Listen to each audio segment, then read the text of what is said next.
국가정보자원관리원 화재 관련 소식입니다.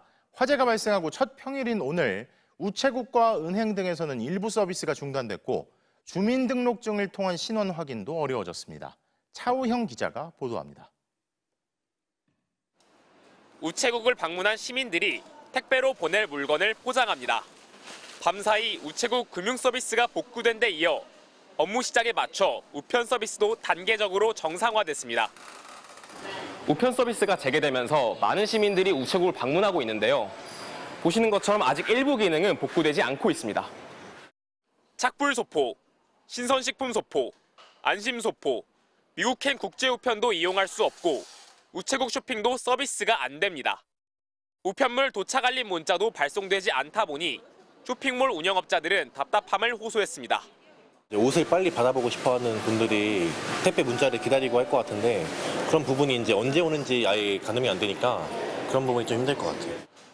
추석을 앞두고 신선식품도 보낼 수 없어 상인들은 애가 탑니다. 고객님들께 보내는 신선식품들 배송하러 왔어요. 원래 오늘부터 가능하다고 저는 알고 있어서 오늘 이제 왔는데 일단 와서 알게 됐다는 게 조금 불편한 것 같고요. 고용노동부 온라인 서비스도 중단됐습니다. 한 은행 직원은 퇴직연금 신청 업무를 대행하기 위해 고용당국을 직접 방문해야 했습니다. 오기 전에 혹시나 해가지고 여기 전화를 한번 드려봤는데 전산이 일부 안 되긴 하는데 수기로는 접수를 해주신다 그래서. 시중은행에서도 혼란이 빚어졌습니다. 시스템 장애로 주민등록증으로는 본인 신원 확인이 안 되면서 대출이나 공과금 납부 등을 위해 은행을 찾은 시민들이 발걸음을 돌리기도 했습니다. MBC 뉴스 차우영입니다. 당초 민원 대란 우려를 낳았던 주민센터와 부동산 상황도 살펴봤습니다. 정상 가동엔 더 시간이 필요해 보이지만 대란 수준까지는 가지 않았다는 얘기도 많은데요. 다만 화장장을 예약하려는 유가족들처럼 여전히 불편을 겪는 시민도 많았습니다. 이승현 기자입니다. 정보 전산망 마비 이후 첫 월요일, 주민센터 공무원들은 민원 대란 우려를 안고 일찌감치 출근했습니다. 일부 민원 서비스 중단을 알리는 문구를 출력해 입구에 붙였습니다. 업무 시작 직전 오전 8시 반쯤 각종 공적증명서를 인터넷에서 뽑을 수 있는 정보24가 복구되면서 첫 고비는 넘겼습니다. 혹시 모를 민원이나 이런 게 피해가 있을까 봐 우려를 했었는데 다행히 아무 사고 없이 잘 된 것 같습니다. 다만 무인 민원 발권기 작동이 종종 멈추면서 직접 업무를 처리해야 하는 공무원들은 오전 내내 숨가쁘게 움직였습니다. 에너지 바우처나 문화놀이 카드 이런 건 시스템이 안 되기는 해요. 충전이 안 돼가지고 전화하셨어요. 좀 복구되고 나서 해야 돼요. 부동산 거래는 주말보다 상황이 나아졌지만 불편은 여전했습니다. 부동산 거래 관리 시스템 등이 여전히 먹통인 탓입니다. 부동산 거래를 마친 시민들은 온라인으로 가능했던 신고 업무를 위해 직접 구청 등에 방문해야 했습니다. 이렇게 일부 시스템이 정상화되지 않으면서 대부분 전산으로 처리 가능했던 일처리가 차질을 빚고 있습니다. 가족을 떠나보낸 유족들의 불편은 컸습니다. 화장 예약 시스템인 이하늘장사 정보 시스템이 여전히 작동을 멈춘 상태이기 때문입니다. 예약 방식은 과거로 회귀했습니다. 수기로 저희가 접수를 받는 거예요. 그래서 전화나 방문은 아무래도 연결이 어려우시거나 왕래가 어려우실 것 같아서 직원들은 수작업을 거쳐 유족에게 예약 완료 문자를 보내야 했고 유족들은 그 문자를 받을 때까지 마음을 졸였습니다. 국가 전산망 마비 나흘째, 속속 복구는 되고 있지만 복구되지 않은 행정 서비스도 여전히 많아 시민 불안과 불편도 이어졌습니다. MBC 뉴스 이승현입니다. 이번 화재로 완전히 불에 탄 행정 시스템은 모두 96개에 달하는데요. 지난 윤석열 정부는 3년 전 카카오톡 사태 때 3시간 복구를 자신했었는데 이번에 확인해 보니 실제 복구엔 약 한 달이 걸린다고 합니다. 강은 기자입니다. 대전 국가정보자원관리원 화재로 마비된 정부 공공 시스템은 총 647개입니다. 정부는 이 가운데 완전히 불에 탄 건 96개라며 목록을 공개했습니다. 화재 피해로 목록 정리가 쉽지 않아 공개가 늦어졌다며 양해를 구했습니다.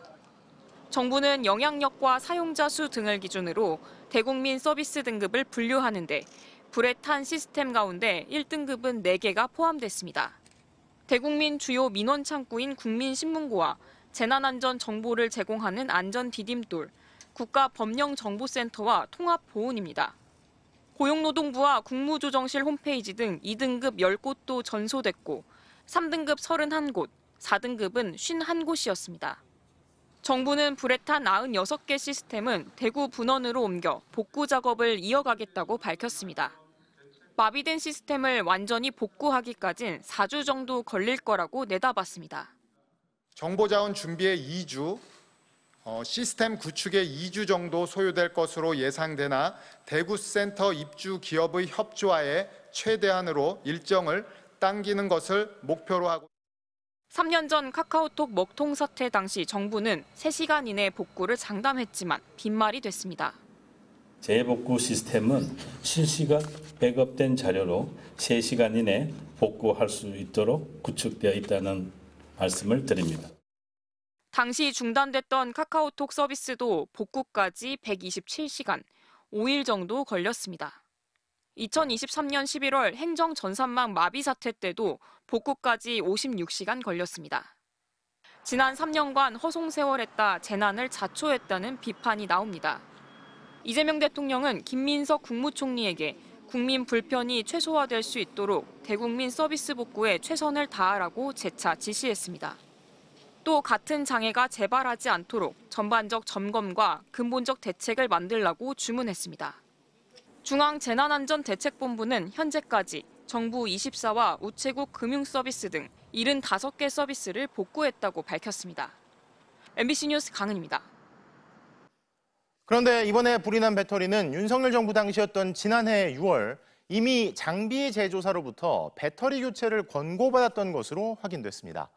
다만 내구 연한을 넘겼어도 화재로 직결되는 건 아니기 때문에 외부 충격 가능성도 제기되는데 문제는 이를 확인할 CCTV도 없다는 사실까지 드러난 겁니다. 원석진 기자의 보도입니다.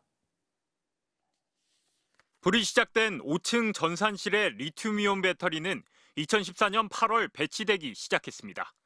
정전이 나도 비상전력을 공급하는 장치 UPS에 탑재됐습니다. 배터리의 안전한 사용과 성능을 보장하는 내구 연한은 10년. 이 10년을 거의 채운 작년 6월, 정기점검 결과 배터리 교체 권고가 있었던 것으로 확인됐습니다. 하지만 이 권고는 무시됐습니다. 국가정보자원관리원 측은 정기점검에서 배터리는 정상 판단을 받아서라고 설명했습니다. 또 내구 연한을 넘기지 않은 배터리도 있었다고 했습니다. 1, 2년 정도는 더 쓸 수 있겠다라는 판단을 했는데 모든 배터리 제품들에 대해서는 당연히 권장하는 기간을 지켜서 사용해야 된다는 것은 당연한 교훈이고. 다만 내구 연한을 넘겼다고 화재로 직결되는 건 아니라는 게 배터리업계 설명입니다. 외부 충격 가능성이 제기되는 이유입니다. 화재 발생 직전 5층 전산실에선 배터리를 옮기기 위한 사전 작업이 진행 중이었습니다. 현장에는 전기업체 직원 4명과 협력업체 4명, 담당 공무원과 안전관리자 등 모두 13명이 있었습니다. 아르바이트생이 투입됐다는 의혹에 대해 국가정보자원관리원은 사실이 아니라고 선을 그었습니다.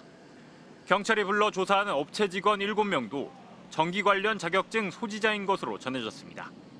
화재 원인 수사에 나선 경찰은 전산실 일대 CCTV 영상을 확보해 분석 중인데 발화 지점을 비추는 화면은 애초부터 없었던 것으로 확인됐습니다. 정부는 3년 전 카톡 먹통 사태 이후 배터리 상태 확인을 위해 CCTV 설치를 의무화했지만 민간에만 적용했을 뿐 정작 자신에게는 너그러웠던 겁니다. 경찰은 배터리 전원을 끄고 작업했다는 진술도 확보했지만 사실관계를 확인하기 위해 국립과학수사연구원에 정밀 감식을 의뢰할 계획입니다. MBC 뉴스 원석진입니다.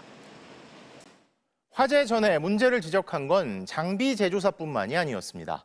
이미 지난해 봄 감사원이 대부분의 시스템에 재해복구 체계가 갖춰지지 않았다고 지적하자 국가정보자원관리원은 제도 개선을 추진하겠다는 답을 했던 걸로 확인됐는데요. 하지만 1년 반이 다 되도록 실질적인 개선은 없었고 화재 9일 전에도 다시금 허점을 통보받았다는 사실도 드러났습니다. 정상빈 기자의 보도입니다.